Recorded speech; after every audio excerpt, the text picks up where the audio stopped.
சமீபத்தில் அமெரிக்காவில் நடந்த ஒரு உண்மை நிகழ்வு. ஒரு 16 வயது மாணவன் தன்னுடைய பள்ளி வீட்டு பாட தேவைகளுக்காக ChatGPT AI உதவியை நாடுகின்றான். தொடக்கத்தில் கல்வி உதவிக்காக AI உடன் பேசத் தொடங்கிய அந்த மாணவன் சிறிது சிறிதாக தன்னுடைய தனிப்பட்ட விடயங்களை எல்லாம் AI உடன் பகிர்ந்து கொள்ள தொடங்குகின்றான். தன்னுடைய ஐயப்பாடுகளை கேட்கின்றான், அதுவும் பதிலளிக்கின்றது. இது இப்படியே தொடர்கின்றது. சில மாதங்களுக்கு பிறகு ஒரு நாளில் பல மணி நேரம் ChatGPT AI உடன் தன்னுடைய நேரத்தை செலவிடுகின்றான். ஒரு கட்டத்தில் அவனுக்கு மன அழுத்தம் ஏற்படுகின்றது.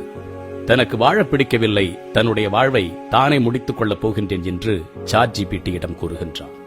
அவன் எப்படி தன்னைத்தானே மாய்த்துக் கொள்வது என்று AI-இடம் ஆலோசனை கேட்கின்றான். அதுவும் நிறைய ஆலோசனைகளை கூறுகின்றது. தன்னுடைய தாய் தந்தையரிடம் இது பற்றி பேசலாமா என்று AI-இடம் கேட்கின்றான். அதற்கு AI அப்படி செய்யாதே, அப்படி செய்தால் உன்னுடைய திட்டத்தில் நீ தோற்று போய்விடுவாய் என்று கூறுகின்றது. ஏதாவது ஒரு விதத்தில் தான் மன அழுத்தத்தில் இருக்கின்றேன் என்பதை தன்னுடைய தாய் தந்தையரிடம் தெரிவிக்க வேண்டும் என்று அவன் விரும்புகின்றான். ஆனால் அந்த யோசனையை AI மறுக்கின்றது. ஒரு கட்டத்தில் அந்த மாணவன் தன்னைத்தானே மாய்த்துக் கொள்ளுகின்றான். என் அன்பு தமிழ் சொந்தங்களே, அறிவியல் நம் வேலைகளை எளிதாக்குமே தவிர நம்முடைய உணர்வுகளுக்கோ உறவுகளுக்கோ என்றுமே தீர்வாகாது. இது எங்கோ அமெரிக்காவில் நடக்கின்றது, நமக்கும் இதற்கும் தொடர்பில்லை என்று நினைத்துக் கொள்ளாதீர்கள். கல்வி என்ற பெயரால் நாம் கொடுக்கும் அழுத்தத்தால் இன்று மாணவர்கள் பல மோசமான நிகழ்வுகளை சந்திக்கின்றார்கள்.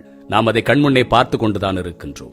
ஏதோ ஒரு பெரிய பள்ளியில் சேர்த்துவிட்டு அவனுக்கு தேவையான உபகரணங்களை எல்லாம் வாங்கி கொடுத்துவிட்டு அவர்களுடைய வாழ்க்கையை வெறும் பணத்தை கொண்டு நிரப்பிவிடலாம் என்று முட்டாள்தனமாக நினைத்துக் கொள்ளாதீர்கள். நம் பிள்ளைகளின் உணர்வுகள் என்ன, உள்ளார்ந்த உளவியல் தேவைகள் என்ன என்பதை தயவு செய்து கொஞ்சமாவது தெரிந்து கொள்வதற்கு முயற்சி செய்யுங்கள். பெரும்பாலான பெற்றோர்கள் படி படி படி என்பதை தவிர வேறு எதையுமே கூறுவது கிடையாது. பிள்ளைகளோடு நேரம் செலவிடுங்கள். நம் வீட்டு பிள்ளைகளின் முகங்கள் வாடி இருந்தால் ஏன் சுணக்கமாக இருக்கின்றாய் என்று கேளுங்கள். ஏன் தளர்வாக இருக்கின்றாய், என்ன பிரச்சனை உனக்கு, வா சற்று நேரம் பேசிக் கொண்டிருப்போம், வெளியில் எங்காவது சென்று வருவோம் என்று அரவணைப்பான வார்த்தைகளோடு பேசுங்கள். பள்ளியில் என்ன நடந்தது, ஆசிரியர் என்ன கூறினார், உன்னுடைய நண்பர்கள் எல்லாம் என்ன பேசுகின்றார்கள், எப்படி உன்னுடைய பள்ளி வாழ்க்கை செல்கின்றது என்று சகஜமாக, விளையாட்டாக, வேடிக்கையாக பிள்ளைகளோடு பேசுங்கள். சாப்பிட்டாயா என்று கேட்பதை விட வா சாப்பிடுவோம் என்று கூறுவதுதான் சிறந்தது. பெரும்பாலும் இப்போதெல்லாம் வீடுகளில் 3 பேர் 4 பேர் தான் இருக்கின்றார்கள் குடும்பமாக. ஆனால் ஒவ்வொருவரும் ஒவ்வொரு மூலையில் இருந்து கொள்ளுகின்றார்கள். ஒரு வேளையாவது ஒன்றாக அமர்ந்து உணவு உண்ணுங்கள். பெரிய வீடுகளை கட்டிவிட்டால் நீங்கள் சிறப்பாக வாழ்கின்றீர்கள் என்ற அர்த்தம் கிடையாது. ஒரு பெரிய வீட்டை கட்டி மூலைக்கு மூலை அறைகளை ஏற்படுத்தி ஒரே வீட்டுக்குள்ளேயே அந்நியமாகி விடுகின்றோம். மிக தூரத்தில் சென்று விடுகின்றோம். தயவு செய்து கொஞ்சமாவது வாழுங்கள்.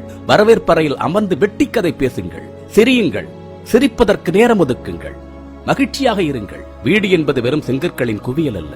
அன்பையும் அரவணைப்பையும் சிரிப்பையும் களிப்பையும் கொண்டாட்டத்தையும் குதூகலத்தையும் உள்ளடக்கியது வீடு. நம் தாய் தந்தையை விட நம்முடைய நலம் விரும்பிகள் இந்த உலகத்தில் யாருமில்லை என்பதை உங்கள் பிள்ளைகளுக்கு நிரூபியுங்கள். தோழமையோடு இருங்கள், ஆனால் அதில் அறம் பேணுங்கள். யாரிடமும் ஒட்டாமல் வளர்த்து விடாதீர்கள். அப்படி வளர்த்துவிட்டால் பின்னாளில் அவர்கள் ஓரம் கட்டக்கூடிய முதல் நபர்கள் நீங்களாக தான் இருப்பீர்கள். இதற்கெல்லாம் எனக்கு நேரமில்லை என்று நீங்கள் கூறுவீர்கள் என்று சொன்னால் குடும்பம் என்ற கட்டுக்குள் வராதீர்கள், பிள்ளைகளை பெற்றுக் கொள்ளாதீர்கள்.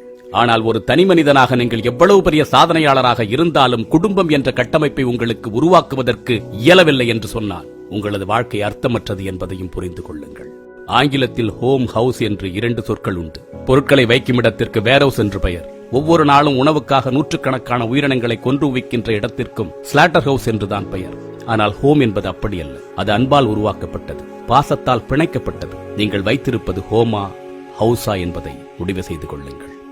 வாழ்க்கை என்பது மிக அழகானது. அதை மேலும் மேலும் எவ்வளவு அழகாக மாற்ற முடியும் என்பது உங்களது சிந்தனைகளில், செயல்பாடுகளில் தான் இருக்கின்றது. சிந்திப்போம். மற்றொரு பதிவில் சந்திப்போம். தமிழனாய் பிறந்தேன் என்ற பெருமையுடன் விஜய் சீதாராமன்.